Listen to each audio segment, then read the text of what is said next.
వివిధ దశల నుండి మన జీవితం కొనసాగుతుంది కదా. తల్లి గర్భము నుండి శరీరదారులుగా ఈ లోకానికి వచ్చినప్పటి నుండి కొన్ని స్థితులు చెప్తారా? ఏ ఏ స్థితులు మన జీవితాల్లో ఉంటాయో? బాల్య స్థితి, వెరీ గుడ్. యవ్వన, కౌమార్యము, వృద్ధాప్యము కదా. ఒక స్థితి అయితే మర్చిపోయారు. Okay, very good. స్థితి శిశు దశ అదే కదా.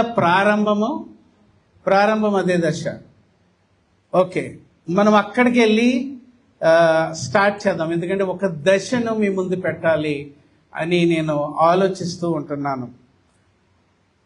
ప్రారంభం ఏంటంటే శిశువుగా మన జీవితం ప్రారంభమవుతుంది. తల్లి గర్భంలో నుండి బయలుదేరినది మొదలుకొని శిశు దశ. శిశువు ఎలాగుంటాడో మరి ఇక్కడ చాలా మంది తల్లులు తండ్రులు ఉంటున్నారు కాబట్టి మీ బిడ్డను మీరు ఎత్తుకుని ఉంటారు.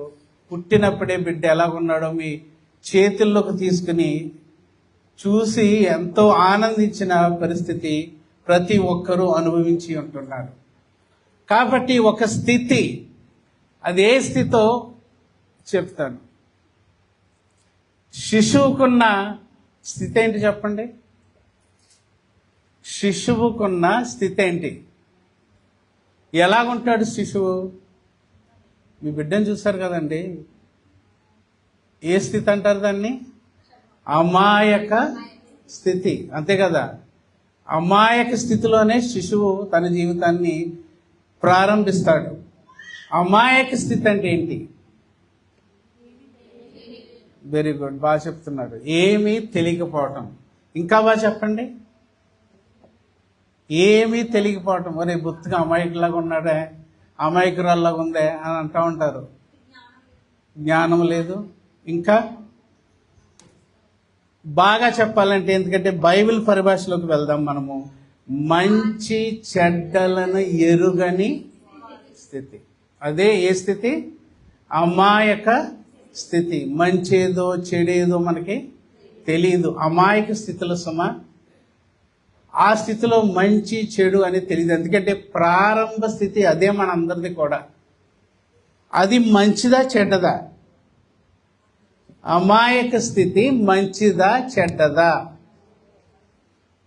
చెప్పాలి, మీరే చెప్పాలి. ఎందుకంటే బైబిల్ అందరూ చదువుతున్నారు. ఎందుకంటే ఆది కాండానికే మిమ్మల్ని తీసుకెళ్ళి మొదటి 3 పేజీల్లోనే తిప్పుతాను. ఎందుకంటే మీరందరూ, మనమందరము ఆది కాండం అయితే మొదటి 3 పేజీలు ఖండితంగా చదివాము. అందరము కూడా చాలాసార్లు మనము చదివి ఉంటున్నాము ఆది కాండం కదా. కాబట్టి నేలమంటితో దేవుడు నరుని నిర్మించి వాని నాసికారంధ్రములలో జీవవాయువును ఊదగా నరుడు జీవాత్మ ఆయను. తర్వాత ఏదేనులో ఒక తోటలో ఎన్నో చెట్లకి ఫలాలు. అప్పుడు దేవుడిచ్చిన ఆజ్ఞ ఏంటి? ఈ తోటలో ఉన్న చెట్టు ఫలములన్నీ మీరు నిరభ్యంతరముగా తినవచ్చు. అయితే కంప్లీట్ చేయండి. తోట మధ్యనున్న మంచి చెడ్డల తెలివినిచ్చు వృక్ష ఫలములను మీరు తినకూడదు. ఏలయనగా వాటిని తిను దినమున మీరు నిశ్చయముగా చచ్చేద్దరు. ఇది బైబిల్లో ఉన్న మాట మొదటి పేజీల్లో. కాబట్టి ఇది అందరికీ తెలుసు. ఏ ఫలాన్ని దేవుడు తినొద్దన్నాడు? ఏ ఫలాన్ని? ఒకవేళ ఫలం తింటే ఏం జరుగుతుంది? ఫలమే తిన్నారనుకోండి, ఏమవుతారు వాళ్ళు? ఎందుకు తినొద్దన్నాడు దేవుడు? ఇంతకీ ఏ ఫలం అది? మంచి చెడ్డలను తెలివినిచ్చు, వివేకమిచ్చు ఫలాన్ని మీరు తినకూడదు. మాట బాగుందా బాగోలేదా? బాగుందా? తినొద్దంటే అమ్మ ఊరుకున్నామా మనం చిన్నప్పుడు? ఏది తినొద్దంటే అదే తింటాం మనము. సో ఆదాముకి మంచి చెడ్డలు తెలుసా? ఆదాము హవ్వమ్మలకి ఈ ఆజ్ఞ ఇవ్వబడుతున్నప్పుడు మంచి చెడ్డలు తెలుసా తెలీదా? ఎలా చెప్తున్నారు? ఎందుకంటే మంచి చెడ్డల తెలివినిచ్చి వృక్ష ఫలాన్ని మీరు తినకూడదంటే వాళ్ళ స్థితి ఏంటి? మంచి చెడ్డలను ఎరుగని స్థితి, అమాయక స్థితి. కాబట్టి ఒకవేళ ఈ పండు తిన్నారంటే మీకు మంచేదో చెడేదో తెలుస్తుంది. ఆ పండు తింటే మీకు ప్రమాదం అన్నాడు, అంతే కదా? ఏంటి ఆ ప్రమాదము? ఏల అనగా మీరు వాటిని దినమున నిశ్చయముగా మీరు చచ్చేదారు. చాలాసార్లు నాకు ఈ మాట అర్థం కాల. ఎందుకు తినొద్దు అన్నాడు దేవుడు? తింటే మంచిది కదా, మంచేదో చెడేదో తెలుస్తుంది కదా. మీ బిడ్డ అలాగే అమాయకుడిలాగా ఉండిపోతే మీకు ఇష్టమా? మీ గర్భాన పుట్టిన బిడ్డ శిశువు దశ నుండి తర్వాత బాల్య దశ, యవ్వన దశ అలా దాటుకుంటూ వెళ్తున్నాడు. కానీ అమాయక స్థితిలో ఉండిపోతే మీరు ఇష్టపడతారా? చెప్పండి, ఇష్టపడతారా? ఇష్టపడరా? మరి ఏంటి దేవుడు ఎందుకు తినొద్దు అన్నాడు ఇంతకీ? మరి ఆలోచించారా? మొదటి పేజీలోనే కదా అంతుంటా. ఎందుకు తినొద్దు అన్నాడు? ఇదే ప్రశ్న నాకు వచ్చింది. సరే, సాతాను వచ్చాడు. సో వాళ్ళకి అమాయక దశ అని మీకు ఎలా తెలుసు? ఇంతకీ ఆదికాండంలో ఆదాము హవ్వమ్మలు వస్త్రాలు ధరించుకున్నారు, దిగంబర్లుగా ఉన్నారా? దిగంబర్లుగా ఉన్నారు. ఏమన్నా చిన్నపిల్లల్లాగా ఉన్నారు, పెద్దోళ్ళ? ఏమని అనిపిస్తుంది మీకు? పెద్దోళ్ళే. ఆదాముని ఏదో శిశువుగా తయారు చేయలేదు దేవుడు, పెద్దవాళ్ళుగానే ఉన్నారు, కానీ దిగంబర్లుగా ఉన్నారు. వారు సిగ్గు నెరుగక యుండిరి. చూడండి, అది ఆదికాండము 2వ అధ్యాయం. ఒకసారి గ్రంథంలో చూద్దాం, ఎందుకంటే గ్రంథంలోనే మనం చూడాలి. ఆదికాండము 2వ అధ్యాయము మొదట మీరు ఎక్కడి నుంచి చదువుతారంటే 16-17 వచనాలు చదవండి. ఆదికాండము 2వ అధ్యాయము. మరియు దేవుడైన యెహోవా, ఈ తోటలోనున్న ప్రతి వృక్ష ఫలములను నీవు నిరభ్యంతరముగా తినవచ్చును, అయితే మంచి చెడ్డల తెలివినిచ్చి వృక్ష ఫలములను తినకూడదు. నీవు వాటిని తిను దినమున నిశ్చయముగా చచ్చెదవని నరునికి ఆజ్ఞాపించెను. అక్కడి వరకు అయింది. తర్వాత కింద 25వ వచనానికి వెళ్ళిపోండి, చివరిదే. అప్పుడు ఆదామును అతని భార్యయు వారిద్దరు దిగంబరులుగా నుండిరి, అయితే వారు సిగ్గు ఎరుగక యుండిరి. అంటే ఏ దశలో వాళ్ళు ఉన్నారు? ఇంతకీ అమాయక దశ, అమాయక స్థితిలో వాళ్ళు ఉన్నారు. ఎందుకంటే మంచేదో చెడేదో వారికి తెలియదు. మంచి చెడ్డలు తెలియనప్పుడు మంచిని ఎన్నుకునే స్థితిలోనూ ఉన్నావా? మరలా ప్రశ్న వేస్తున్నాను. మంచేదో వాళ్ళకి చెడేదో తెలియదు. ఇప్పుడు మంచిని ఎలా ఎన్నుకోగలరు వాళ్ళు? ఆజ్ఞని అతిక్రమించక ముందు వాళ్ళ అమాయక స్థితిలో ఉన్నారు ఆదాము హవ్వములు. ఇప్పుడు వాళ్ళకు మంచేదో చెడేదో తెలియదు, మరి ఎలా వాళ్ళు ఎన్నుకోగలరు? చాలా ఆలోచించవలసిన. ఇప్పుడు సాతాన్ ఎంట్రన్స్ జరుగుతుంది. నెక్స్ట్ పేజ్ చెప్పండి. సాతాన్ వచ్చాడు, ఆజ్ఞ ఇవ్వబడిన తర్వాత శోధకుడు వస్తాడు. ఎప్పుడు మీరు మైండ్లో పెట్టుకోండి, దేవుని వాక్యం ఎప్పుడైతే మీరు వింటున్నారో శోధకుడు కూడా రెడీ అవుతున్నాడని మర్చిపోకూడదు. ఎందుకంటే శోధన వస్తుంది. ఆ దేవుని ఆజ్ఞకు లోబడుతున్నామా ఎదురు తిరుగుతున్నామో ఎలా తెలుస్తుందంటే శోధకుడు రాక వలన. ఇప్పుడు తెలియదు వీళ్ళకి, మంచేదో చెడేదో తెలియదు, కానీ దేవుడు చెప్పాడు. దేవుడు చెప్పినట్టు తింటే నిశ్చయంగా చచ్చిపోతారు అని దేవుడు చెప్పేశాడు. తినకూడదు, అన్ని ఫలాలు మీరు నిరభ్యంతరంగా తినగాని అది మంచి చెడ్డల తెలివినిచ్చే వృక్ష ఫలాన్ని మాత్రం ముట్టొద్దు, తినొద్దు, ఏలైనగా మీరు తింటే చనిపోతారు అని చెప్పాడు. ఇప్పుడు ఇంతకీ అపవాది వచ్చేసాడు. ఏదేను వనములోకి అపవాది వచ్చాడు. అపవాది వచ్చి ఏం చేస్తున్నాడో మనం చూద్దామా? 3వ అధ్యాయానికి వెళ్ళండి. 3వ అధ్యాయము ఎక్కడి నుంచి 4 నుండి 7 వరకు చదువుదాము. అందుకు సర్పము, ఎందుకంటే ముందు అడిగింది, ఈ తోట చెట్లలో దేని ఫలములనైనా దేవుడు తినొద్దని మీకు ఏమన్నా చెప్పాడా హవ్వమ్మ? అని అడిగినప్పుడు లేదు లేదు లేదు అలాగేం చెప్పలేదు, కానీ అన్ని ఫలాలు తినొచ్చని చెప్పాడు. కానీ ఈ మధ్యనున్న మంచి చెడ్డలు తెలివినిచ్చే ఫలాన్ని తినకూడదు, ముట్టకూడదని చెప్పాడు. ఎందుకంటే మేము చచ్చిపోతామంట అని హవ్వమ్మ గారు చెప్పినప్పుడు అపవాది ఏమంటున్నాడు? అందుకు సర్పము, మీరు చావనే చావరు, ఏలయనగా మీరు వాటిని తిను దినమున మీ కన్నులు తెరవబడుననియు మీరు మంచి చెడ్డలను ఎరిగిన వారై దేవతల వలె ఉందురనియు దేవునికి తెలియనని. ఏ మాట బాగుంది? దేవుడి మాట, అపవాది మాట. అపవాది మాటే బాగుంది కదా, ఎందుకే స్వీట్గా చెప్పించుకోండి, మీరు చావనే చావరు. బాగుందా మాట? చచ్చిపోతారంటే ఎవరైనా ఇష్టపడతారా? మీరు చావరే చావరు, కానీ ఇంకేంటి మేలు మీకు?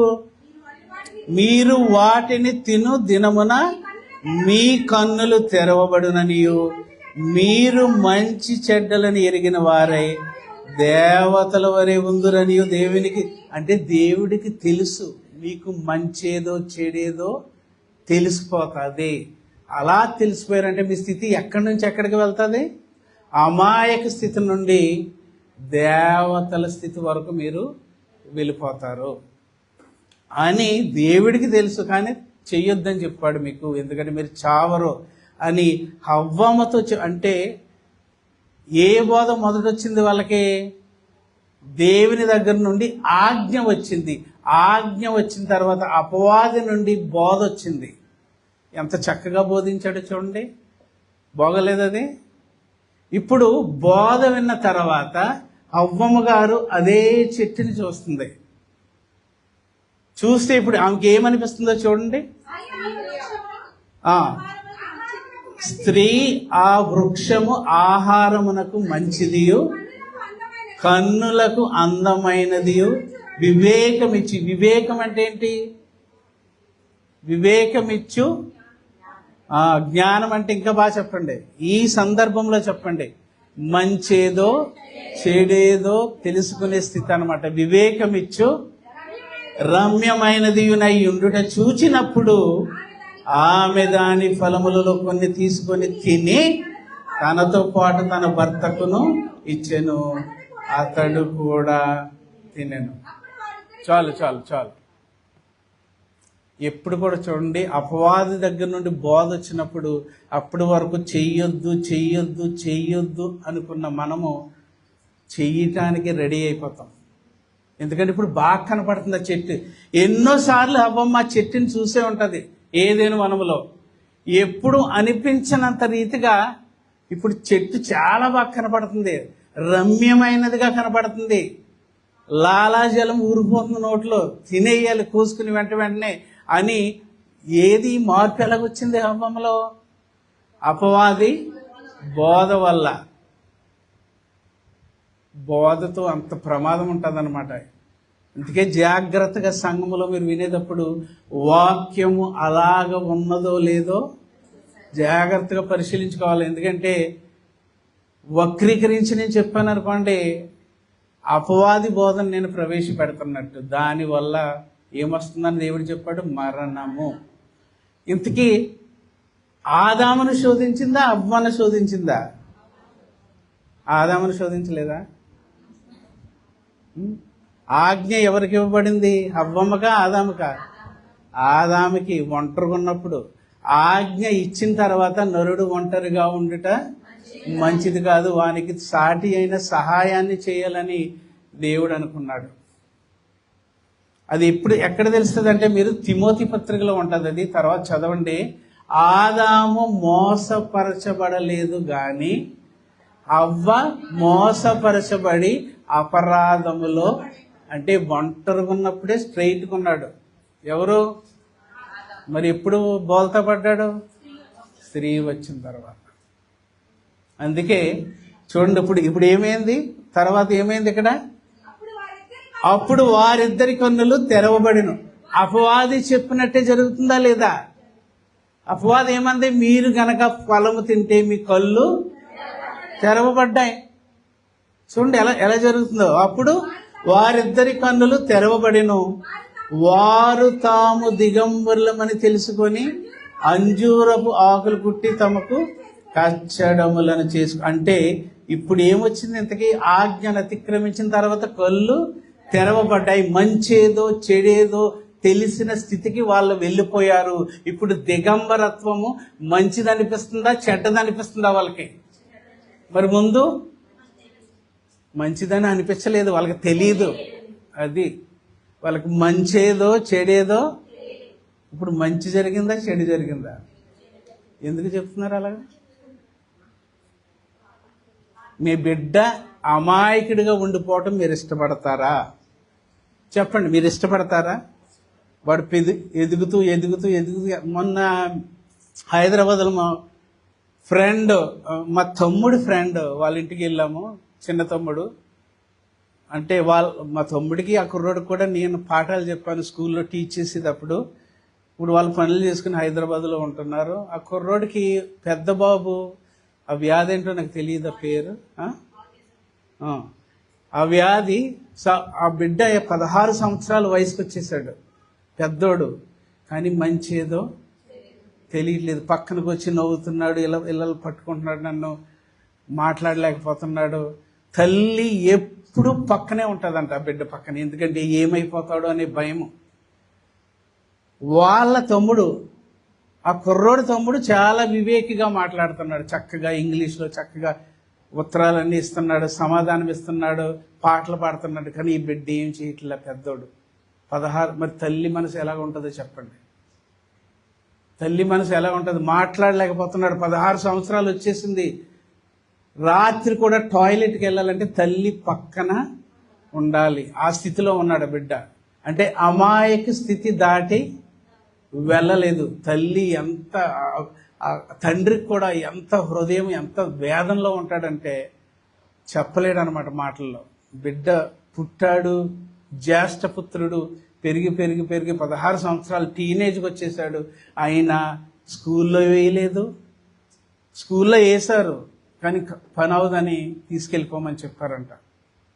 సో ఆ బిడ్డని చూసినప్పుడు నాకు చాలా బాధ అయింది. ఏంటి ఇలాగే ఉండిపోయాడు, దానికి ఇంక వైద్యం లేదని చెప్పారంట. మరి ఎంతవరకు? తల్లి తండ్రి ఉన్నంత వరకు పర్వాలేదు, తర్వాత ఎవరు చూస్తారు ఆ బిడ్డని? నాకు హృదయం నిండా ఒకలాంటి ఆలోచన వచ్చేసింది అనమాట. అమాయక స్థితి దాటి వెళ్ళలేకపోయాడు. మరి దేవుడు ఎందుకు అమాయక స్థితిలోనే ఆదాముని హవ్వమ్మని పెట్టాలనుకున్నాడు? ఇప్పుడు పండు తిన్న తర్వాత వీళ్ళిద్దరికి దిగంబరులుగా ఉండటం సిగ్గనుకుని చెట్టు ఆకులు, అంజూరపు ఆకులు కచ్చడమలుగా కుట్టుకుని దాక్కుంటున్నారు. రోజు దేవుడు వచ్చి వీళ్ళతో మాట్లాడేవాడు వనములో. అప్పుడు దిగంబరులుగా వచ్చేవారు. చూడండి, పెద్దోళ్ళు మనం కూర్చున్నప్పుడు చిన్న బిడ్డలు ఉంటారు చూసారా, వాళ్ళు బోడులతో పరిగెట్టుకొచ్చేస్తారా? వాళ్ళకి ఏంటి సిగ్గు అంటే ఏంటో తెలియదు. ఆ స్థితి అమాయక స్థితి. కానీ అదే పెద్ద దిగిన తర్వాత అలాగ వస్తాడా బిడ్డ? రాడు. ఎందుకంటే దిగంబరత్వము అవమానము. ఏంటది? అవమానము. దిగంబరత్వం అనేది అవమానం అన్నమాట. ఒక వచనం చూద్దామా? దిగంబరత్వం అనేది అవమానం అనేది నహోము గ్రంథము. దేవుడు అంటే అశ్షూరీయులకు వద్దకు ప్రవక్తని పంపుతాడు. నహోము అనేది ఇశ్రాయేలీయులకు చెందిన ప్రవక్త కాదు, అశ్షూరీయులకు చెందిన ప్రవక్త. అశ్షూరీయుల స్థితిని వాళ్ళు ఎంత భయంకరలో ఈ నహోము చెబుతున్నాడు. నహోము గ్రంథము 3వ అధ్యాయము 5వ వచనము. ఎవరో ఒక్కరు చదవండి అమ్మా. ఎవరు? Okay okay.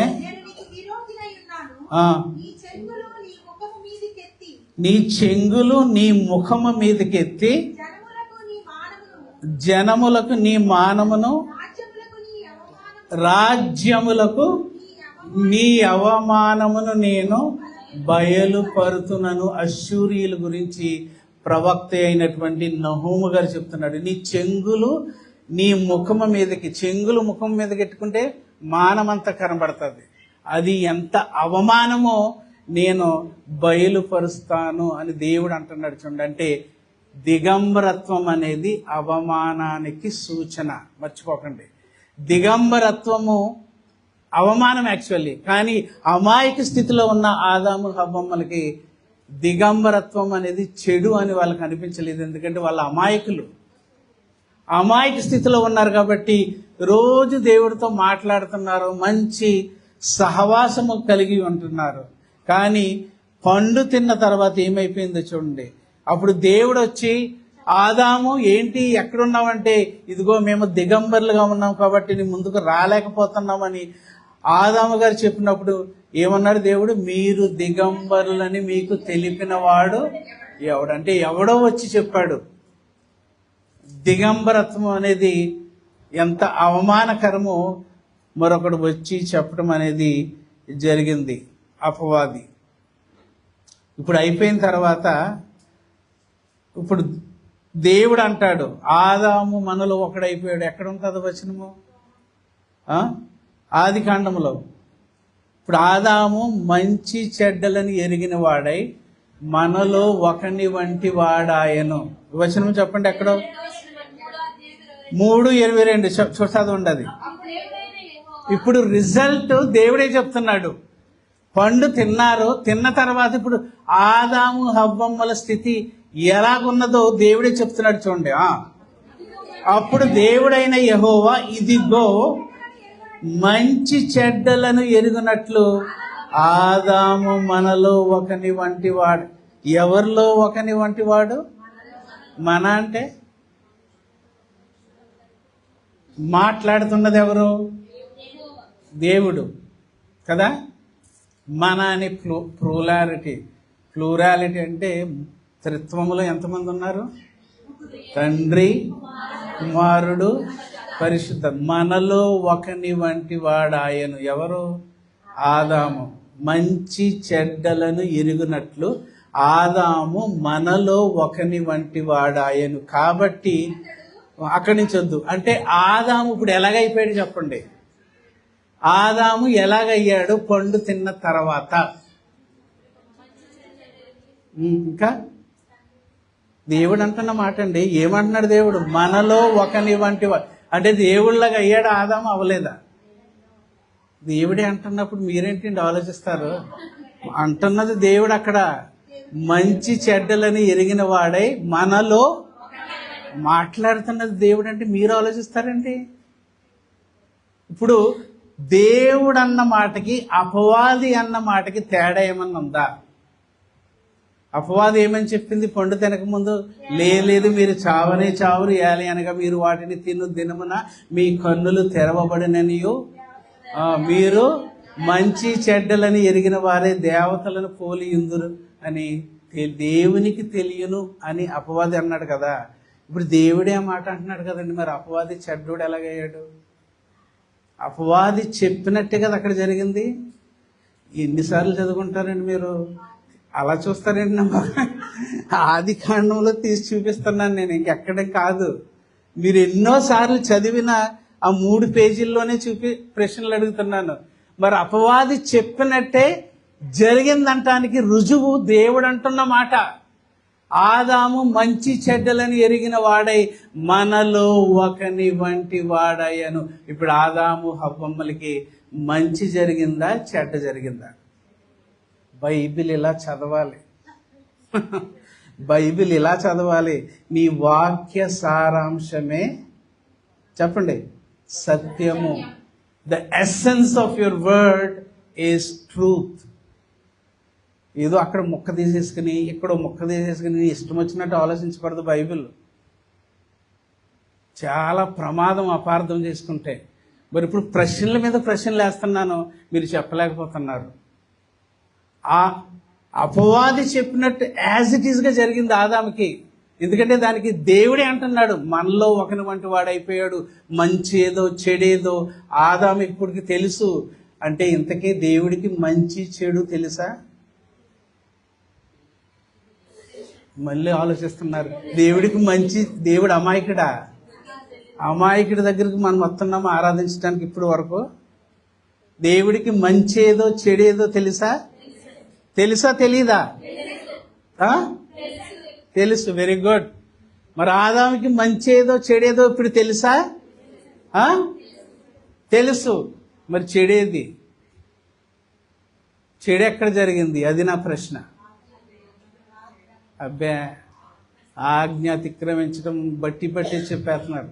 అలా కాదు, విభజించాలి వాక్యాన్ని. ఇప్పుడు చెడు ఎక్కడ జరిగింది ఇంతకీ? ఓకే, తిన్న తర్వాత ఆదాము, నేను నిన్ను తినొద్దన్న వృక్ష ఫలములను నీవు తింటివా అని అడిగినప్పుడు ఆదాము ఇచ్చిన సమాధానం, లేదు, ఏ స్త్రీనైతే సాటి అయిన సహాయముగా నీవు నా పక్కకు తీసుకొచ్చి నిలబెట్టావో ఆ స్త్రీయే ఆ వృక్ష ఫలములలో కొన్ని తీసి నాకు ఇవ్వగా నేను. నిజమా అబద్ధమా? ఆదాము చెప్పింది నిజమా అబద్ధమా? వెరీ గుడ్, అబద్ధం. హవ్వమ్మ, నీవేం చేశావు అంటే హవ్వమ్మ ఏంది? సర్పము నన్ను మోసపుచ్చినందున నేను. నిజమా అబద్ధమా? అబద్ధము. అబద్ధము దేవుని లక్షణమా? కాదు. అబద్ధం మంచిదా చెడ్డదా? ఇప్పుడు నష్టం ఏంటి చెప్పండి? అది నష్టం ఏం జరిగింది? పోనీ వాళ్ళు ఏమన్నా చచ్చిపోయారు అప్పుడు? ఏలయనగా మీరు వాటిని తిను దినమున నిశ్చయముగా. వాళ్ళు ఏమి చావలేదు. మరి దేవుడు అబద్ధం అన్నట్టు కనబడుతుంది నాకు. చూసారా? ఇంతకీ అమాయక స్థితి మంచిదా చెడ్డదా? అది మన ప్రశ్న. దేనికి ఓటేస్తారు మీరు? అమాయక స్థితి మంచిదా చెడ్డదా? మంచిది అన్న వాళ్ళు చేయొద్దండి. అంటే చెడ్డదని మీరు అందరూ ఒప్పుకుంటున్నారా? ఏదో దానికి చేయొత్తాలి కదా. నిలువెచ్చగా మనము ఉండకూడదు. అమాయక స్థితి మంచిదా? ఇది మన క్వశ్చన్ మార్క్. చాలాసార్లు నేను ఆలోచించాను ఈ 3 పేజీల్లోని. ఏంటి అపవాది కరెక్ట్గా చెప్పాడు, దేవుడు కూడా దానికి సమ్మతిస్తున్నాడు. ఆదాము మనలో ఒకని వంటి వాడైపోయాడని దేవుడే చెప్తున్నాడు. మంచి చెడ్డలని ఎరిగిన స్థితిలోకి ఆదాము. ఇప్పుడు ఇంతకీ చెడేంటి? ఏంటి చెడు జరిగింది అక్కడ?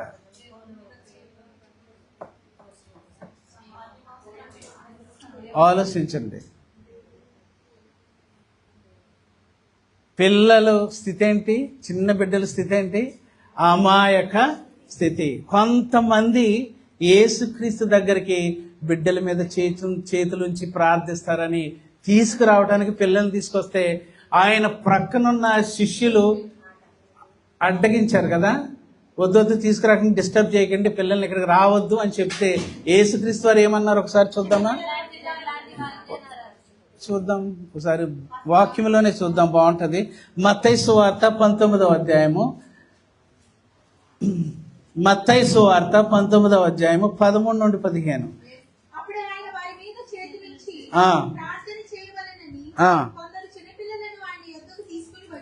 ఓకే,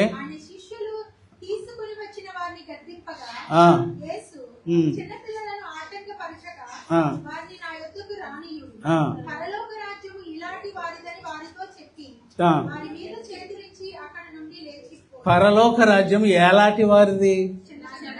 చిన్న పిల్లలకు ఉన్న స్థితి ఏంటి? అమాయక స్థితి మంచిదా చెడ్డదా? మరి ఇందాక ఎత్తలేదు చెయ్య. పర్వాలేదు. అంటే మీ బిడ్డల్ని అమాయకులుగా ఉండిపోవాలని ఆలోచిస్తున్నారా? కాదే. నా బిడ్డ చదువుకుని వివేకము గలవాడై ప్రయోజకుడిగా ఉండాలి అనే కదా మన అందరూ ఆలోచన. లేదు, ఎల్లప్పుడూ అలాగా అమాయక స్థితిలో ఉండిపోవాలి నా బిడ్డ, మంచేదో చెడేదో తెలియకుండా అలాగే ఉండాలని ఏ తల్లి ఏ తండ్రి కోరుకోవడం. మరి ఏంటిది అంటే చిన్న పిల్లల మనస్తత్వం కలిగి ఉంటే తప్ప పరలోక రాజ్యం మనకి స్వాధీనపరుచుకోలేమన్నమాట. అమాయక స్థితి కావాలి.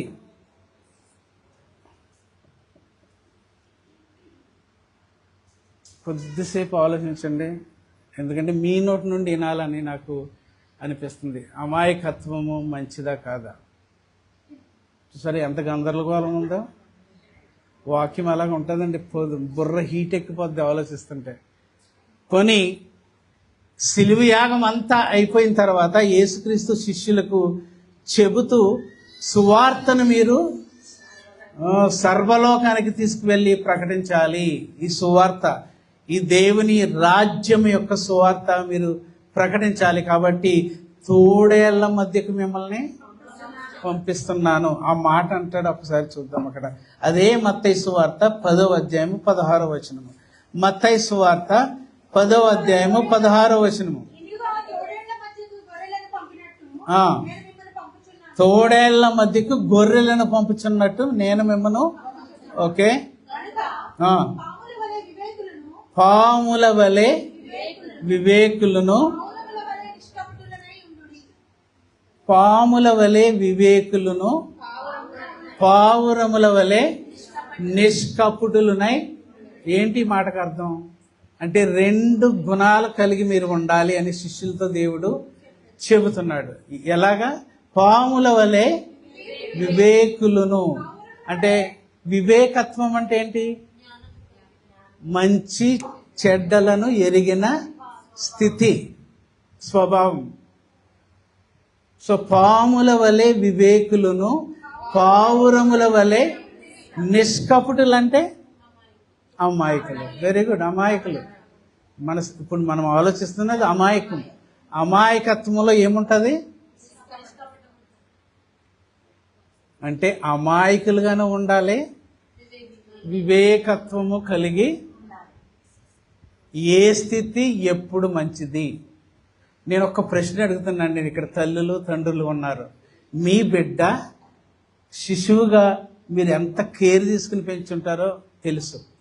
మీ బిడ్డని ఎంత కేర్ఫుల్గా మీరు పెంచుంటారో మీకు తెలుసు. కాబట్టి శిశువుగా ఎదుగుతున్నప్పుడు ఆ బిడ్డ శిశువుగా చిన్న బిడ్డగా తప్పడడుగులు వేస్తున్నప్పటి నుండి, ఒకవేళ ఇప్పుడు మీ బిడ్డ ఎంత పెద్దోడైపోయాడు అనుకోండి, ఏ స్థితిలో మీకు బాగా నచ్చాడు?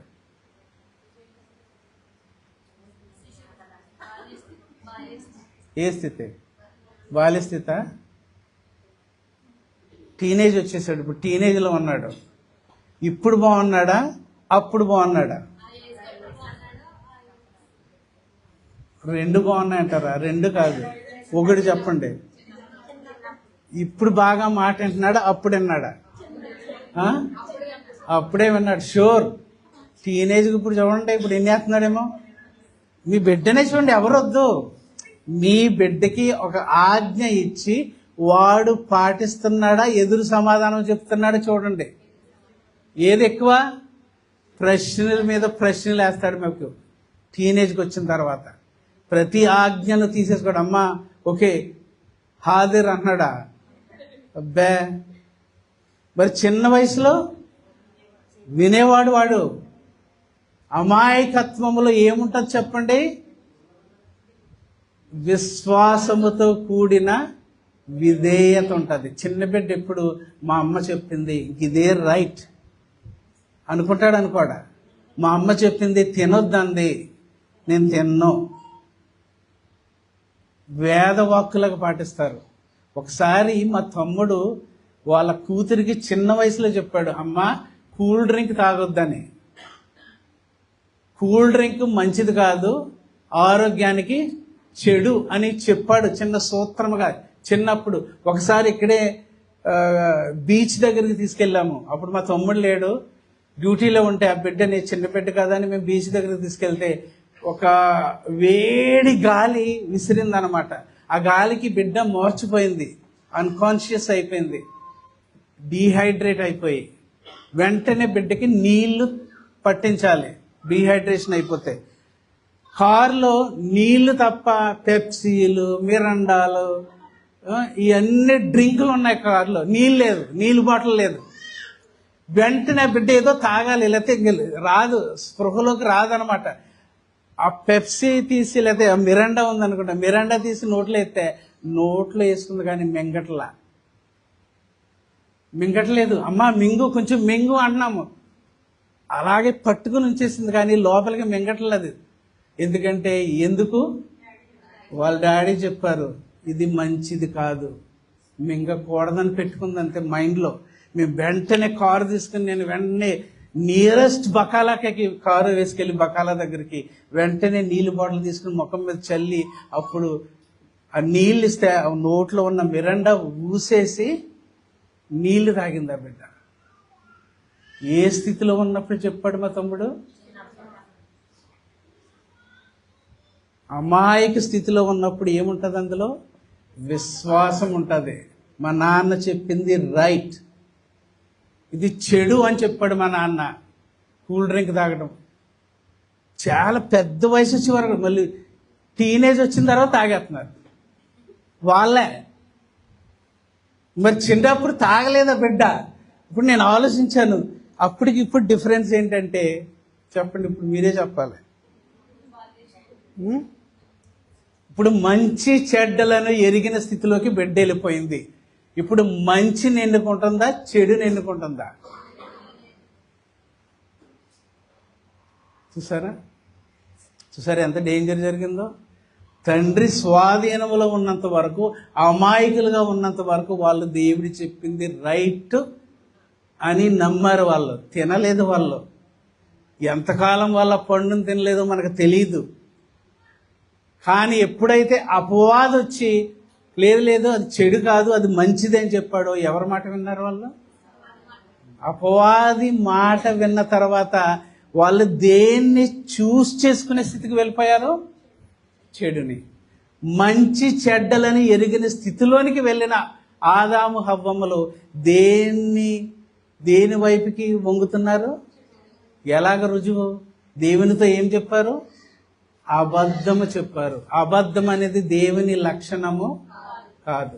ఎవరి లక్షణం వచ్చింది వాళ్ళకి? అది. అంటే మంచి చెడులను ఎరిగిన స్థితికి ఎలాగెళ్ళాలి? ఇంతకీ మంచి చెడ్డలను ఎరిగిన స్థితికి వెళ్ళటం మంచిదా కాదా? మంచిదా కాదా? చెప్పండి. మీరు అలాగుంటే నాకు అసలు చెప్పబుద్ధి లేదు. మంచి చెడ్డలను ఎరిగిన స్థితికి వెళ్ళటం మంచిదా కాదా? మంచిదే. కానీ ఎలా వెళ్ళాలి? మంచి చెడ్డలను ఎరిగిన వ్యక్తి చెబితే వినాలి. ఎవరు మంచి చెడ్డలను ఎరిగిన వ్యక్తి? దేవుడు ఒక్కడే. అమ్మ కాదు, నాన్న కాదు. దేవుడికి మంచేదో చెడేదో తెలుసు. కానీ చేసి తెలుసుకున్నాడా, చేయకుండా తెలుసుకున్నాడా? దేవుడు చెడు అని మనకెలా తెలుస్తుంది? చేసిన తర్వాత ఇది చెడు అని మనకి తెలుస్తుంది. కానీ దేవుడు చేసి తెలుసుకున్న వ్యక్తి మనిషి కాదు. అదే దేవుడికి నరుడికి ఉన్న తేడా. మనకి ఎవరన్నా ఇది చెడు అని చెప్తున్నారంటే వాళ్ళకి తెలుసు అది చెడు. ఎందుకంటే ప్రాక్టికల్గా వాళ్ళకి తెలుసు మనిషికి. అందుకే మనిషి ఎప్పుడైతే తనంతట తాను మంచి చెడ్డలను తెలుసుకునే స్థితికి వెళ్తాడో మనిషి ఇలా వంగిపోతున్నాడు అనమాట. ఎటువైపుకి వంగుతున్నాడు? చెడు వైపుకి వంగుతున్నాడు. ఇలా ఒరిగిన మనిషి, చెడు వైపుకి ఒరిగిన మనిషి ఇంకా మంచిని ఎన్నుకునే స్థితిలో ఉండడు. ఇంతకీ చెడుని నాటింది ఎవరు? అపవాది. అందుకే మీరు మీ తండ్రి యగు అపవాది సంబంధులు. వాడి లక్షణాలని మీరు నెరవేరుస్తున్నారు. అంతే కదా? ఏదైనా మనములో ఎవరి తత్వాన్ని వాళ్ళు చూపించారు? అబద్ధికుడ లక్షణాన్ని చూపించారు. కానీ దేవుడు ఆ పోలికలు ఆదాము హవ్వమ్మని చేశాడా? చేయలేదే. మన పోలిక చొప్పున మన స్వరూపమందు నరులను చేయదు అన్న దేవుడే ఇప్పుడు ఆదాము మంచి చెడ్డలను ఎరిగిన స్థితికి వెళ్ళాడు. మనలో ఒకని వంటి వాడు అయ్యాడు, కానీ స్వతహాగా మంచిని ఎన్నుకునే స్థితిలో. ఇంకా మీకు అర్థమయ్యే ఒక విషయాన్ని చెప్పి ముగించేస్తాను. యోసేపు ఐగుప్తుకి వెళ్ళిపోతాడు. మీకు అందరికీ తెలుసు. ఎలాగ వెళ్ళిపోయాడు మీకు తెలుసు కదా? తోటి సహోదరులే చంపేయాలని మొదట గుంటలో పడేస్తారు. తర్వాత మనసు మార్చుకుని అటు వెళుతున్న వర్తకులకు అమ్మి వేస్తారు. చాలా కష్టాల గుండా యోసేపు గారి ప్రయాణము సాగుతుంది. యోసేపు యొక్క సహోదరులు మంచి ఆలోచించారా, చెడు ఆలోచించారా? ఎందుకంటే తండ్రి ఎప్పుడు యోసేపు గారిని పొగడటం, ఇష్టపడటం, ప్రేమించటం వాళ్ళు తట్టుకోలేకపోతున్నారు. అసూయ కలిగి ఉన్నారు తోటి సహోదరుడి మీద. మొత్తం మీద అమ్మి వేసి ఏదో అడవి మృగము చంపి తినేసిందని అబద్ధాన్ని తండ్రికి చెప్తారు. యోసేపు గారు ఎక్కడికి వెళ్ళిపోతారు? ఐగుప్తుకి, ఫరో ఇంట్లోకి, ఫరో యొక్క దాసుడైన పోతీఫర్ ఇంటికి పనివాడి కింద వెళ్ళిపోతాడు. అక్కడ ఎన్ని శ్రమల గుండా, శోధనల గుండా యోసేపు గారి ప్రయాణం కొనసాగుతుందో మీకు తెలుసు. చివరికి యోసేపు గారు ఏ స్థితికి వెళ్తారో, మంత్రి, ఒక ప్రధాన మంత్రి ఐగుప్తుకి, ఆ స్థాయికి యోసేపు వెళ్ళిపోతాడు. తర్వాత వీళ్ళంతా కరువు రావటం, సహోదరులందరూ యోసేపు గారి దగ్గరికి వెళ్ళటం, తర్వాత యోసేపు గారు గుర్తించటము జరుగుతుంది. అప్పుడు సహోదరులు భయభ్రాంతులు అయిపోతారు. అవునా కదా? ఎందుకంటే ఇప్పుడు యోసేపు గారు ప్రైమ్ మినిస్టర్ హోదాలో ఉన్నాడు కాబట్టి మనలను ఊరుకోడు, మనం చేసిన ద్రోహానికి ఇప్పుడు పగ తీర్చుకుంటాడు కాబట్టి అని ఒక ప్లాన్ వేసుకుని వాళ్ళు యోసేపు గారి దగ్గరికి, ఇదిగో తండ్రి అయిన ఈ యాకోబు గారు మన తండ్రి ఈ విధంగా చెప్పాడని ఆయన అంటారు. ఆ మాట చూద్దాం ఒకసారి. ఎక్కడ? ఆది కాండము చివరి అధ్యాయంకి వెళ్ళిపోండి. 50వ అధ్యాయం కదా. ఆది కాండము 50వ అధ్యాయం 16వ వచనము నుండి ఒక్కరు చదవండి. ఎవరైనా ఒక్కరు చదవండి.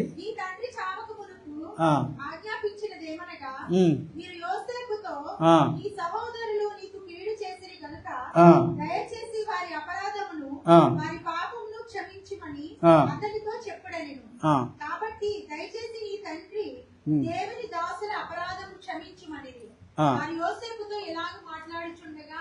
అంటే ఇంతకీ సహోదరులు ఏమంటున్నారు అంటే, తండ్రి చెప్పినట్టుగా వీళ్ళు వెళ్ళి యోసేపు దగ్గరికి, ఇదిగో తండ్రి ఇలాగా అంటున్నాడు, నీ సహోదరులు నీ పట్ల చాలా కీడు చేశారు, నిన్ను చాలా హానిపరిచారు, నీ అందు చాలా పాపము చేశారు, కాబట్టి దయచేసి వాళ్ళని సహోదరులుగా భావించి వాళ్ళకి ఏ హాని చెయ్యొద్దు అని తండ్రి చెప్పినట్టుగా సహోదరులు వెళ్ళి యోసేపు గారితో చెప్పినప్పుడు, అప్పుడు యోసేపు ఏం చేస్తున్నాడు? వారు ఇలాగ మాట్లాడుచుండగా అతడు ఏడ్చాను. యోసేపు గారు ఏడుస్తున్నారు, పాపం ఏంటి ఇలాగ అంటారు నన్ను అని అప్పుడు ఆయన అంటాడు చూడండి ఒక మాట. మరియు ఎక్కడ? 19. ఓకే. భయపడకుడి, నేను దేవుని స్థానమందున్నానా, మీరు నాకు కీడు చేయనుద్దేశించిదిరి గాని నేటి దినమున జరుగుచున్నట్లు, అనగా బహు ప్రజలను బ్రతికించున్నట్లుగా అది మేలుకే దేవుడు. చదివిందంత అర్థమైందా? ప్రశ్నలు అడుగుతున్నాను. పారాగ్రాఫ్ చదివారు కదా, ప్రశ్నలు అడుగుతున్నారు. ఉద్దేశాలెన్ని? నా ప్రశ్నలు ఇలాగే ఉంటాయి. ఉద్దేశాలెన్ని అక్కడ? Very good. 2 రకాలు. ఎవరి ఉద్దేశం? సహోదరుల ఉద్దేశం ఒకటి, దేవుని ఉద్దేశం మరొకటి. క్రియలెన్ని? క్రియ అంటే యోసేపు గారు నమ్మేయటం, బానిసగా వెళ్ళిపోవటం, యోసేపు గారు పడ్డ శ్రమలు, ఇదంతా క్రియ. ఎవరిని బట్టి వెళ్ళిపోయాడు? ఎంతకి? సహోదరులను బట్టి. క్రియ ఎన్ని? ఒకటే క్రియ. ఉద్దేశాలు ఎన్ని? 2 ఉద్దేశాలు. చెడ్డ ఉద్దేశం ఎవరిది? సహోదరులది. మంచి ఉద్దేశము క్రియ ఎన్ని? ఒకటే క్రియ. మళ్ళా చదువుతున్నారు, మీరు నాకు కీడు చేయనుద్దేశించితిరి గాని నేటి దినమున జరుగుచున్నట్లు, అనగా బహు ప్రజలను బ్రతికించున్నట్లుగా జరిగిన మేలేది.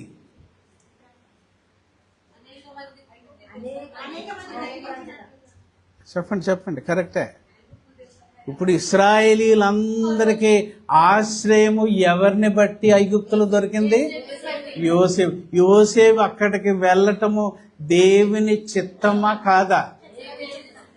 కానీ దేవుని చిత్తానికి నెరవేర్చడానికి సహోదరులు ఉద్దేశించింది ఏంటి? కీడు. చెడు. మనిషి నుంచి ఎప్పుడు ఏమొస్తుంది? చెడే వస్తుంది. మరి దేవుని ఉద్దేశం, అదే క్రియలో దేవుని ఉద్దేశం ఏంటి? మేలు. దేవుడు చెడు చేయడు. చూసారా? మనుషులు చెడే చేస్తారు. ఇప్పుడు ఎవరి మీద ఆధారపడాలి మనము? ఎప్పుడు ఆధారపడగలవు దేవుడి మీద? ఎప్పుడు నువ్వు దేవుడి మీద ఆధారపడగలవు? నిజంగా మీకు అర్థమైంటి ఇప్పుడు చెప్పాలా? ఎప్పుడు నువ్వు దేవుడి మీద ఆధారపడగలవు? ఎందుకంటే దేవుడు చెడు చేయడు. కానీ ఎప్పుడు దేవుడి మీద నిరభ్యంతరముగా, నిస్సందేహముగా, విశ్వాసము కలిగి చూస్తావు. Very good. ఇప్పుడు చెప్పండి, అమాయక స్థితి మంచిదా కాదా? ఆ రీతిగా అమాయక స్థితి. ఎందుకంటే అమాయక స్థితిలోనే నువ్వు దేవుడి మీద నాకు ఇంకెవరో దిక్కు, ఆయనే దిక్కు. అమాయక స్థితిలో ఉండాలి మనము. ఏ విషయంలో? దేవుని మీద ఆధారపడే. కానీ మనం ఎక్కడికి పరిగెడతాము? వాస్తా. చెప్పండి, కామా కొరకు ఎక్కడికి పరిగెడతారు? రికమెండేషన్. అంటే నువ్వు నిజంగా అమాయక స్థితిలో ఉన్నావా? లేదు. మాట వరకే మాట్లాడతాం మనం. నిజంగా మరి ఆ బీద విధవరాలు చందాపెట్టులో ఎన్నేసింది? ఆమెకున్నదెన్ని? 2 కాసులే ఉన్నాయి. ఉన్నదంతా వేసిందా? అంటే ఎవరి మీద ఆధారపడింది? ఏ స్థితిలో ఉండి? అమాయక స్థితి మంచిది. ఎందుకు? ఆ స్థితిలోనే నేను దేవుని మీద ఆధారపడతాను. కానీ మనం ఆ స్థితిలోనే బయటకు వచ్చేసాం, ఆదాము హవ్వమ్మలాగా. కానీ వివేకం ఇచ్చే స్థితి కూడా మంచిదా చెడ్డదా? అది మంచిదే. కానీ ఎప్పుడు మంచిది? దేవుని వాక్యము నీ హృదయములో ఉన్నప్పుడు మంచేదో చెడేదో ఆ గ్రహింపు పరిశుద్ధాత్ముడు మనకి దయచేస్తాడు. అమాయక స్థితి ఉండాలి, వివేకము కలిగిన స్థితి కూడా ఉండాలి. అలాగ ఉందామా? మరి ఉంటే మంచిదా కాదా? అలాగ దైవభక్తులు కూడా బైబిల్లో అలా ప్రవర్తించారు, అమాయకులుగా ప్రవర్తించారు. ఎవరు? పౌలు గారు.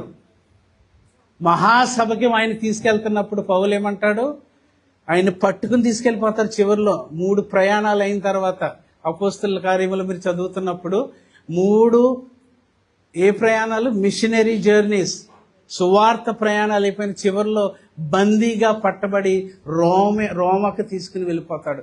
అప్పుడు తోటి సహోదరులనే ఇశ్రాయేలీయులు ఆయన పట్టుకుని బంధించి రోమీలకు అప్పగించేస్తారు. శిక్షించండి. అప్పుడు తన తోటి సహోదరులైన ఇశ్రాయేలీలతో మాట్లాడటానికి ఆయన హెబ్రీ భాష ఎత్తుకుంటాడు. సడన్ గా హెబ్రీ భాష వినగాడు కానీ వాళ్ళు సైలెంట్ అయిపోతారు. అంటే మనోడా, చూడండి ఎంత వివేకముగా ప్రవర్తిస్తాడో పౌలు గారు. హెబ్రీ భాష. నేను కూడా కిలికీలో తార్సులో పుట్టిన హెబ్రీయుడను. నేను గమాలియేలు గారి పాదాల దగ్గర ధర్మశాస్త్రాన్ని పఠించాను. మన పితరులు దేని మీద ఆసక్తి కలిగి ఉన్నారో అదే ధర్మశాస్త్రాన్ని నేను కూడా పఠించాను. గమాలియేలు గారి దగ్గర నేర్చుకున్నాను. మీలాగే నేను కూడా దేవుని యందు ఆసక్తి గలవాడనైతిని అని చెప్పుకుంటాం. ఏ స్థితి అది? లేదు, వివేకముతో ప్రవర్తించాడు. ఇశ్రాయేలీల దగ్గర ఇశ్రాయేలీలని చెప్పుకున్నాడు. అలాగే ఆయన్ని బంధించి కొట్టేండ్రా అని సహస్రాధిపతి ఆజ్ఞాపించినప్పుడు వాళ్ళు తాడులు తీసుకొచ్చి కట్టేస్తామన్నప్పుడు నేను రోమియుణ్ణి, నేరము రుజువు అవ్వకుండా శిక్ష పడకుండా నా మీద దెబ్బ పడే అవకాశము. ఏ స్థితిలో మాట్లాడుతున్నాడు? వివేకము కలిగి. అంటే అమాయకుడిగా ప్రవర్తించలేదు. ఎక్కడ ఏ విషయంలో మనం అమాయకులుగా ఉండాలి? అమాయక స్థితిలో ఉండాలి. దేవుని మీద ఆధారపడే విషయంలో, ఆ విషయంలో మనం అమాయకులుగానే ఉండాలి. ఎందుకంటే నాకు ఇంకెవ్వరు దిక్కు లేదు, ఆయన ఒక్కడే దిక్కు. అది నిజమైన భక్తి. కాబట్టి ఆ రీతిగా మనం ఉండి చూడండి. క్రైస్తవ్యం అంటే అంత సులువు కాదమ్మా, సులువు కాదు. జాగ్రత్తగా బ్రతకాలి. మనము వాక్యం వింటున్నామంటే వివేకులుగా ఉండాలి. ప్రార్థన విషయంలో మనము అమాయక స్థితిలో ఉండి నీవే నాకు దిక్కుదేవా అని ప్రార్థించాలి. అది అలాగుండి మనము చివరి వరకు విశ్వాస యాగములో సంపూర్తి చేసుకుని మనము దేవుని యొద్దకి వెళ్ళాలని ఆశిస్తూ మీతో పాటు నన్ను కూడా బలపరుచుకుంటూ ఈ మాటలు ఇక్కడికి ముగిస్తున్నాను. చిన్న ప్రార్థన చేసుకుందాం. పరిశుద్ధుడు అయిన ప్రేమగల మా కన్న తండ్రి, మీ పరిశుద్ధమైన పవిత్రమైన నామమునకు మరి ఒకసారి వందనములు, స్తుతులు నాయన. ఈ రీతిగా మమ్మల్ని ఆశీర్వదించి నాయన ఎన్నో జ్ఞాన సంగతులు మీ దైవ గ్రంథము నుండి మాకు వినిపించినందుకు స్తోత్రములు దేవా. విన్న వాక్యాన్ని విడిచిపెట్టకుండా నాయన మేము మీ మీద ఆధారపడే విషయంలో, భక్తి కలిగి ఉండే విషయంలో నాయన అమాయక స్థితిలో ఉంటూ నాయన మీ మీద సంపూర్ణముగా మేము ఆధారపడి విశ్వాసము కలిగి విధేయులుగా ఉంటూ, అలాగే నాయన మీ వాక్యం ఉన్న మేము వివేకము కలిగి ఈ పాపముతో నిండి ఉన్న లోకములోనైనా ప్రవర్తించే రీతిగా మమ్మల్ని అందరినీ మీ వాక్యము ద్వారా ఎల్లప్పుడూ బలపరుస్తూ విశ్వాస యాగములో సంపూర్ణ స్థితికి మమ్మను నడిపించమని మా నిమిత్తము త్వరలో మీరు పంపినాయన్న మీ ప్రియ కుమారుడు మా పరమ రక్షకుడైన యేసుక్రీస్తు వారి అతి పరిశుద్ధమైన నామంలో ఈ ప్రార్థన మీకు సమర్పించుకుంటున్నాము పరమ తండ్రి. ఆమేన్. అందరికీ వందనాలు.